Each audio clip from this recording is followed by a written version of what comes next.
February 6th, 1685. Whitehall Palace is in utter disarray. Inside the royal chamber, chaos reigns.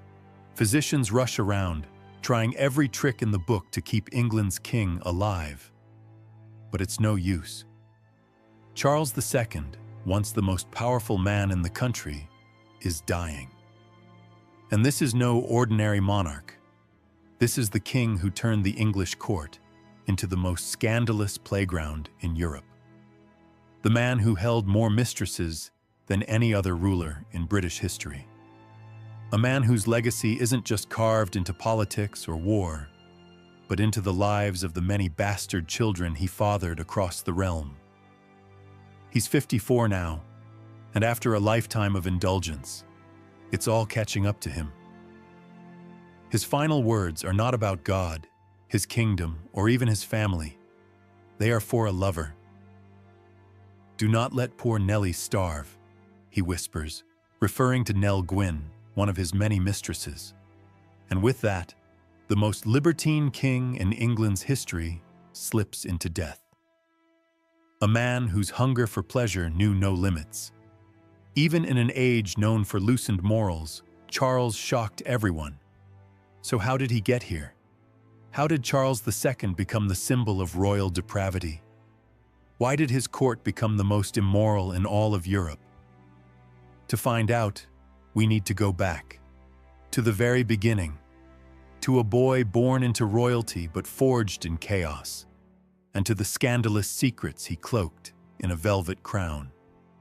Charles was born on May 29th, 1630, the son of Charles I and Henrietta Maria of France.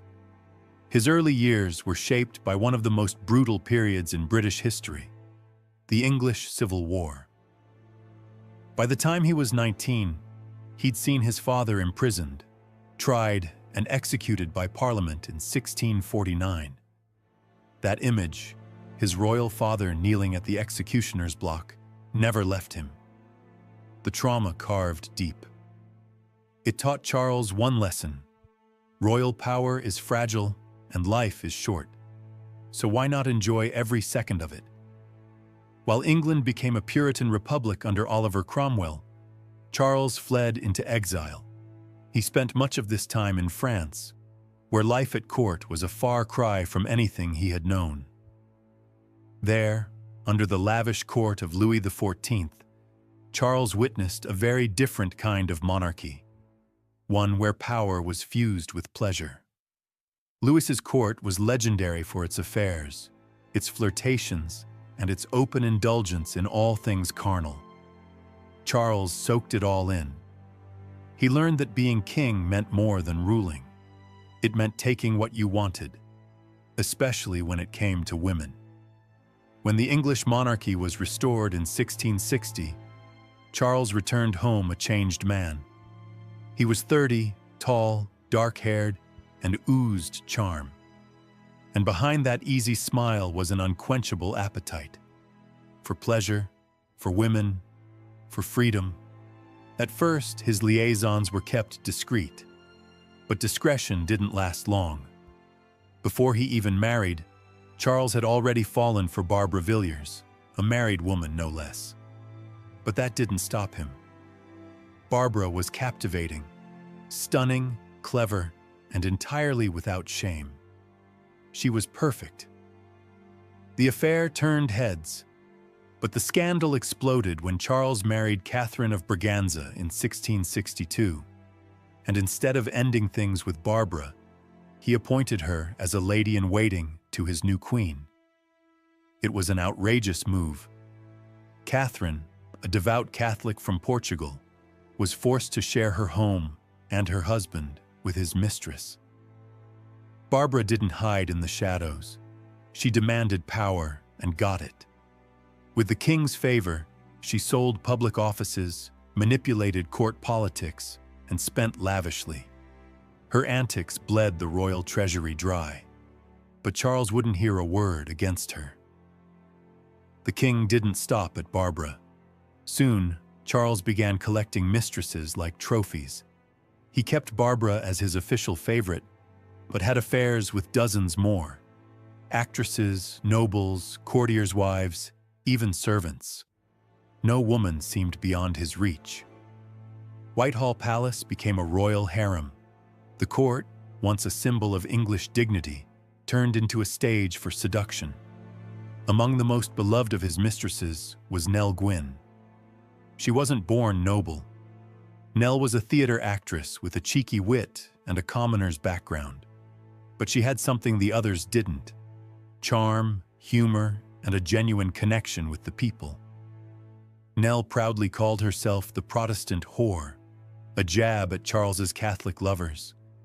The public adored her, and so did the king.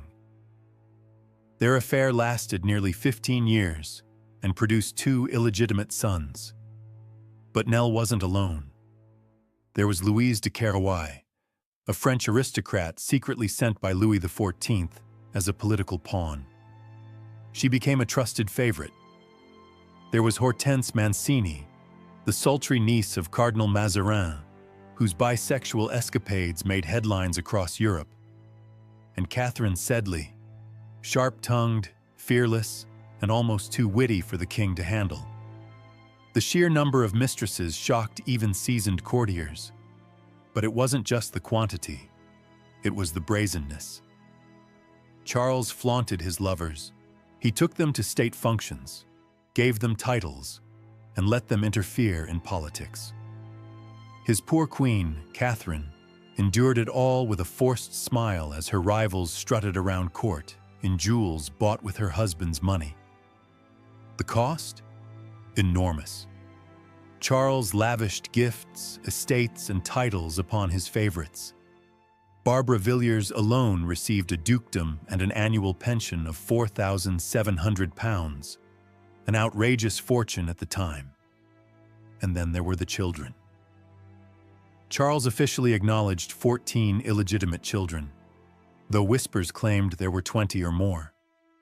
Many were given noble titles, creating a new aristocratic class, one born not of marriage, but of royal desire. The most famous was James Scott, Duke of Monmouth, born to Lucy Walter. As Charles had no legitimate heirs with Queen Catherine, some viewed Monmouth as the rightful successor. It was a dangerous claim, one that would eventually spark open rebellion. But Charles's depravity wasn't confined to his bedchambers. Rumors swirled of wild parties held in secret. Intimate gatherings, they were called. Exclusive events where the king engaged in orgies with multiple partners, shielded from the eyes of the official court. What Charles did behind closed doors began to influence everyone. The stern Puritan morality of Cromwell's era disappeared almost overnight. Now, affairs were fashionable. Noblemen pushed their wives into the king's view, hoping she might catch his eye and bring favor to the family. It wasn't just scandalous, it was strategic, and it was expensive. To maintain this sprawling web of mistresses and their households, Charles drained the royal treasury. He constantly begged Parliament for funds. When they refused, he turned to Louis XIV. France paid him handsomely, bribes hidden as subsidies. Much of that money went straight into the pockets of his lovers, but even that wasn't enough to stop the whispers. The women were getting younger, much younger. Catherine Sedley was barely 20 when she caught his eye. Some of his other conquests were teenagers. As Charles grew older, the age gap between him and his mistresses widened alarmingly. Rumors of predatory behavior began to swirl in London's alleys and salons. But it wasn't just the age of his mistresses that stirred concern. As the King of England, Charles II wasn't just a political figure. He was the supreme governor of the Church of England, the head of a faith. And yet, his personal life stood in glaring contrast to everything the Church preached. He flaunted his affairs, displayed his mistresses like trophies, and promoted their illegitimate children into positions of power. It was a level of hypocrisy that enraged many clergymen. Some even refused to preach in his presence, unwilling to acknowledge a monarch so openly defiant of Christian morality. Sermons about virtue, chastity, and self-restraint became rare at court. Morality was being drowned in champagne and lust. And it wasn't just England that felt the ripple effect. Charles's French mistress, Louise de Kerwiel, was suspected of having her own political agenda. Diplomats noted that she maintained secret communication with King Louis XIV of France. Some even believed she was a spy, using her influence over Charles to steer English foreign policy in France's favor.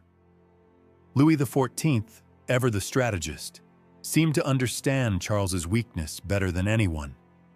He knew he didn't need to bribe the king directly. He just needed to keep his mistress happy. And in that way, the royal bedchamber became a tool of international diplomacy. By the time Charles reached 50, the excesses of his lifestyle had begun to show. His once handsome face had aged dramatically. His body was worn down. Rumors about venereal diseases circulated throughout court, whispered behind gloved hands.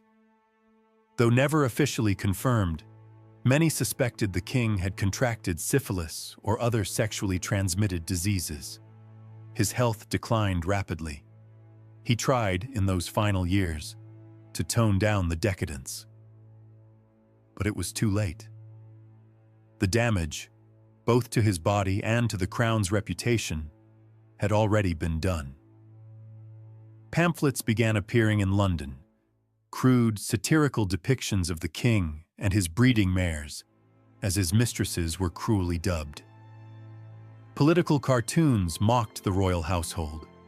Even commoners began to laugh at the monarchy's fall from grace. Royal dignity had become a punchline. On February 6, 1685, the curtain finally fell. Charles II, once the charming playboy king, was now a dying man surrounded by desperate doctors and nervous courtiers. They administered every treatment they could think of: cupping, bleeding, herbal concoctions. But the king's body simply gave out. In those final moments, Charles did not ask for a priest. He didn't beg forgiveness.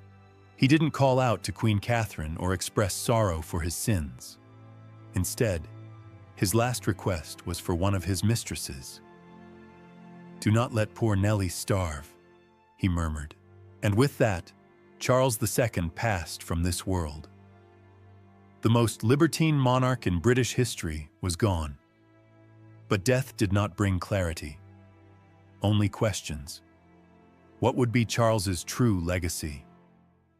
To some, he was the man who brought back the monarchy after years of dour Puritan rule. He reopened theaters, championed the arts, and ushered in what became known as the Restoration, a cultural rebirth that left an indelible mark on English history. But to others, Charles II was a cautionary tale. His unrestrained appetites created chaos at court and undermined the moral authority of the monarchy. His refusal to produce a legitimate heir destabilized the kingdom, sowed the seeds of rebellion, and left England vulnerable to future crises. And his countless bastard children. They were more than footnotes in royal gossip columns. They were a parallel dynasty, one that would come to rival the legitimate nobility for power and influence. Among them, James Scott, Duke of Monmouth, stood out. Born to Lucy Walter, Monmouth grew up believing he had a rightful claim to the throne. Many of Charles's Protestant supporters viewed him as a preferable heir to Charles's Catholic brother, James, Duke of York. This tension would eventually explode in 1685, just months after Charles's death, when Monmouth led a failed rebellion to seize the crown. He was captured and executed, but his very existence had threatened the monarchy's future. And he wasn't alone. Charles's other illegitimate children, each granted noble titles, estates, and court appointments, formed a new class of aristocrats with royal blood, but no legitimate claim. It was unprecedented. The old nobility now had to share power with the king's byblows. Even 3 centuries later, Charles II's legacy lingers in Britain's bloodlines. Many of the country's most prominent noble families today, names you might recognize from politics, finance, or the press, can trace their roots directly to one of Charles's many mistresses.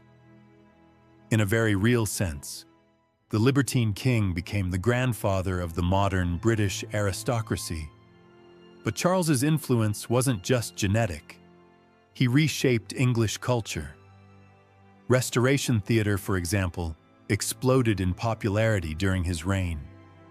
The comedies were bawdy, daring, and wildly irreverent, reflecting the loosened morals of the court. Playwrights like John Dryden and William Wycherley pushed boundaries that would have been unthinkable under Puritan rule. The stage became a mirror of the court, overflowing with sexual innuendo, hypocrisy, and power plays. Even today, Charles II remains one of the most polarizing monarchs in British history. Some admire him as a charming survivor, a man who endured exile, returned triumphantly, and ruled with charisma during a difficult time. Others condemn him as a reckless hedonist who squandered his power on pleasure and politics of the flesh. But whatever you think of him, one thing is certain. Charles II proved that kings, no matter how divine their authority may seem, are still just men. Men with cravings, with flaws, with vanity. Men who can, if given absolute power, fall completely into excess. Charles II didn't just reign from a throne, he ruled from a bed. And his court, the brothel he built in velvet robes and golden crowns, remains one of the most scandalous chapters in all of British history. Charles II's court wasn't just immoral, it was performatively immoral. What set it apart wasn't merely the king's personal appetite for pleasure, but the way his indulgences defined the very culture of power in England. Pleasure became a political tool. Mistresses became ministers in all but name. The royal bedroom turned into a second court, where real influence was negotiated in whispers and moans, not parliamentary debate. The court itself evolved into a stage, one that mirrored the flamboyance of Restoration theatre. Every player knew their role. The queen, ever patient and pious, the mistresses competing for favor, the bastard children, groomed for noble titles. Even courtiers maneuvered their wives and daughters like chess pieces, hoping to position them within the king's gaze. In this upside-down world, virtue was a liability, and scandal a shortcut to status. One of the most striking symbols of this new order was the rise of women at court, not through marriage or birthright, but through seduction. Barbara Villiers became Duchess of Cleveland, mother of 5 royal bastards, and one of the most politically powerful women in the country. Louise de Querouaille, Charles's French mistress, was made Duchess of Portsmouth and showered with lands and wealth, while secretly reporting back to Versailles. These women weren't mere ornaments. They were gatekeepers, brokers of power, and in some cases, international agents. Even Nell Gwyn, the actress from the slums of Covent Garden, found herself at the center of England's most elite circles. She may have joked about her Protestant whore title, but she was fiercely loyal to Charles and loved by the common people. Her popularity shielded her from the vitriol others faced, and her simple origin made her a living contradiction to the elitism of court. Each mistress brought something different to the throne, and each one, knowingly or not, helped Charles shape a new kind of monarchy. But the weight of this lifestyle couldn't be borne forever. As Charles aged, his court began to rot from the inside out. The elegance faded. The excess grew grotesque. Debts mounted. Bribes from foreign powers became more frequent. Parliament grew restless, weary of funding the king's indulgences. Public trust began to erode. And as Charles's health failed, a new fear took hold. What would happen when he died? With no legitimate heir, the crown would pass to his brother James, a Catholic in a fiercely Protestant nation. The very thing Charles had spent his reign avoiding, a return to religious conflict, now loomed like a thundercloud. All because he couldn't or wouldn't produce a lawful successor. Instead, he'd left behind a nation confused about succession, fractured in faith, and addicted to spectacle. Still, Charles was no fool. He knew what he was doing even as he indulged. He was a master manipulator, a political escape artist. Every scandal, every affair, every outrageous appointment served a purpose. To keep the nobles distracted, to keep Parliament guessing, to keep power in his hands. He played the long game, and in many ways, he won. He ruled for 25 years, longer than many monarchs who played it right. He survived plots, plagues, fire, wars, and attempted coups, not with force, but with charm. He governed not through fear, like his father, but through fascination. People couldn't look away. Today, more than 300 years after his death, Charles II remains one of the most captivating and divisive figures in royal history. His reign is remembered as a time of revival and sin, of art and debauchery, of beauty and betrayal. A time when the monarchy was both adored and mocked. A time when a king could rule from a throne and fall into a mistress's arms in the same breath. He restored England's monarchy, yes, but he also redefined what monarchy meant. He turned kingship into theater, politics into pageantry, and pleasure into policy. He proved that charisma could be as powerful as bloodlines, and that scandal, when controlled, could be a form of strategy. But he also showed the danger of unchecked desire. How lust, when given a crown, can reshape a nation. So what's the true legacy of Charles II? Is he the hero who saved England from Puritan darkness? Or the villain who stained the monarchy with vice? Was he a victim of his own trauma, scarred by exile and his father's execution?